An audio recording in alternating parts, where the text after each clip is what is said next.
Hello. Just going to send out a little quick video for you all to introduce the Chromebooks, talk a little bit about the one-to-one program, some expectations for the students.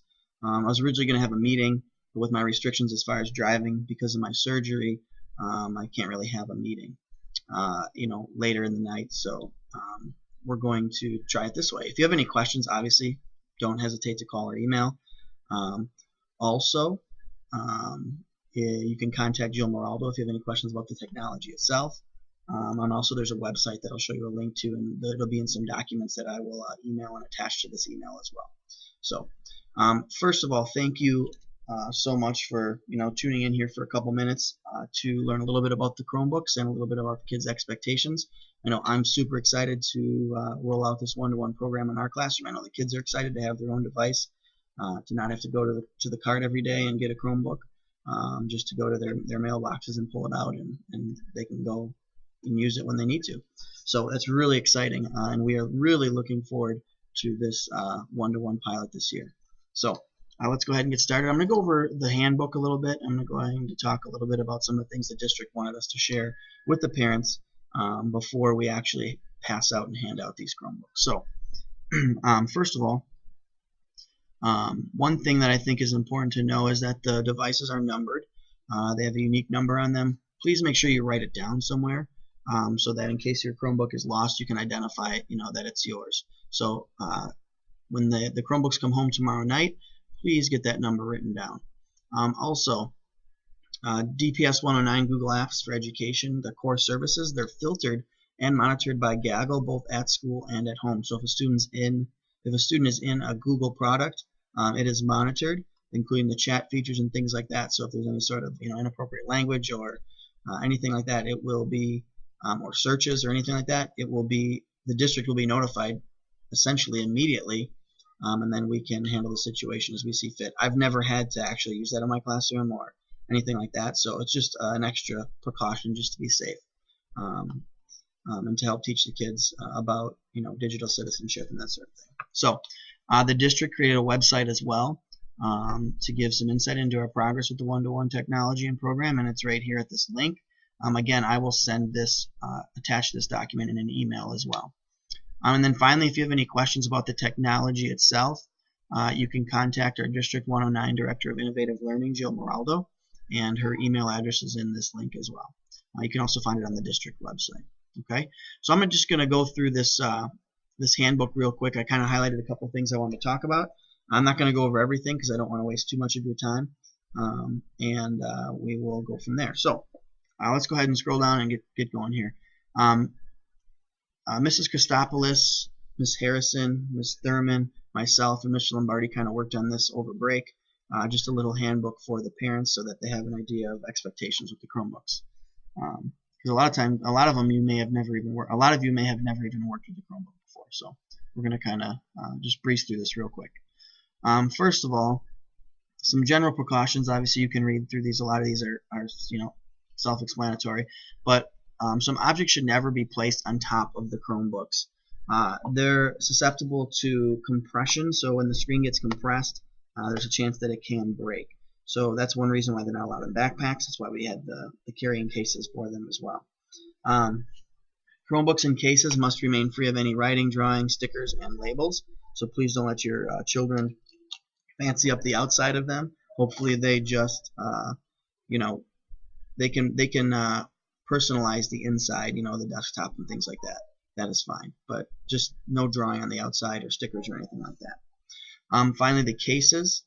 Each student will be issued a case, a protective case for their Chromebook that should be used whenever the Chromebook is being transported or not in use.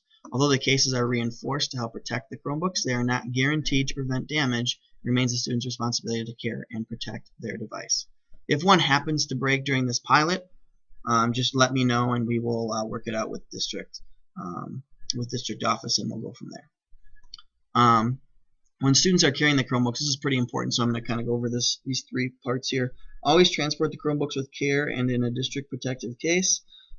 They may never be transported in backpacks or other cases. Never lift Chromebooks by the screen, and never carry Chromebooks with the screen open. Most breakages happen when students are carrying them by the screen, so we want to limit that. and also that compression, which is why we're supplying the cases. And then also we should keep that screen closed just to be safe.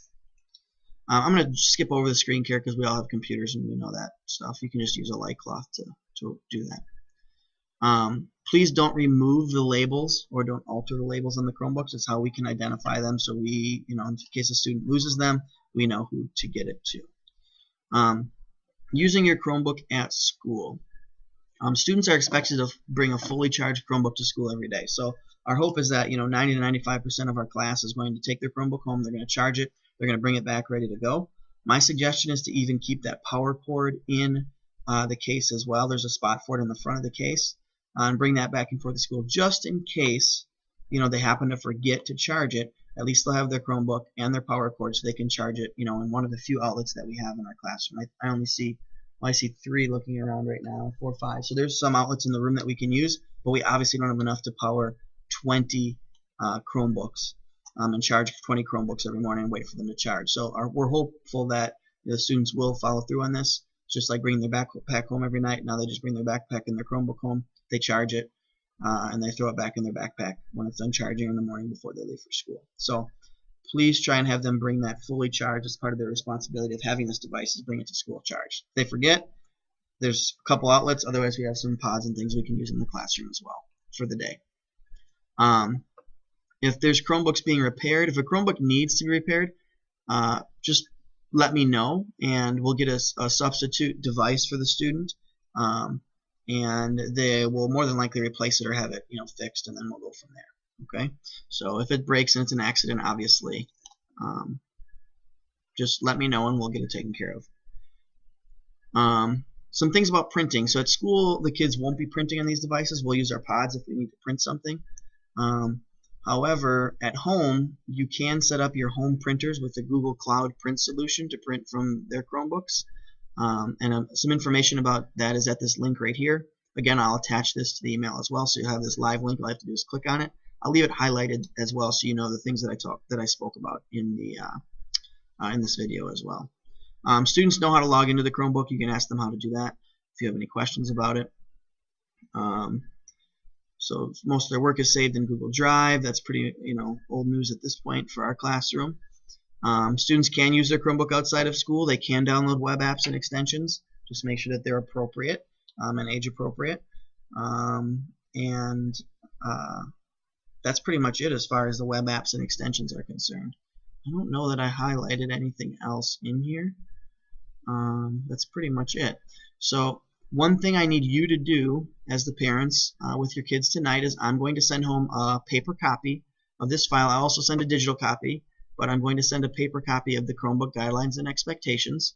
Once you go through this with your children, we'll go through it at school as well, but I'd like you to go through with them tonight as well.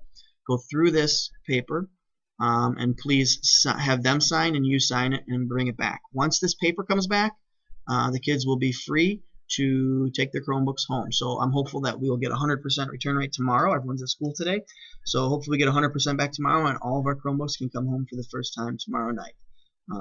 Thank you for watching the video, and let me know if you have any questions. Feel free to email. Have a good day.